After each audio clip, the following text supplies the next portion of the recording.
আজি আমি ঘৰ এখন বাস্তুসন্মত কৰিবলৈ গৈছিলোঁ শদিয়ালৈ। শদিয়া এখন ধুনীয়া ঠায়ে নহয়, ইয়াৰ মানুহৰ মনবিলাকো অত্যন্ত বিশাল।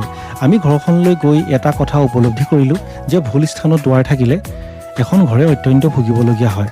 ঘৰ এখন বনাওঁতে সাধাৰণতে এইবিলাক কথাৰ প্ৰতি ইমান মনোযোগ দিয়া নহয়, যাৰ ফলত সুবিধামতেই দুৱাৰ বহোৱা হয়। কিন্তু ঘৰ এখনত যেতিয়া সঠিক স্থানত সঠিক দুৱাৰ বহোৱা হয়, তেতিয়াহ'লে ঘৰখনৰ গোটেই পৰিৱেশটোৱেই সলনি হৈ যায়।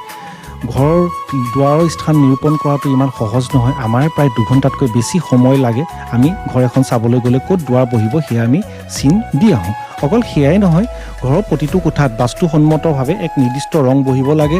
ঘৰৰ কোঠাবিলাকৰ যদি ৰঙো ভুল হৈ থাকে, তেতিয়াও কিন্তু ঘৰ এখনত ইয়াৰ বেয়া প্ৰভাৱ পৰে। অতিশয় ভদ্ৰ নম্ৰ এই পৰিয়ালটোৱে মনত অনেক আস্থা লৈ আজি ঘৰখন বাস্তুসন্মত কৰিছে। সকলোলৈ শুভেচ্ছা থাকিল, সকলোৰে আশীৰ্বাদ শিৰত লৈ আজি সামৰণি মাৰিলোঁ।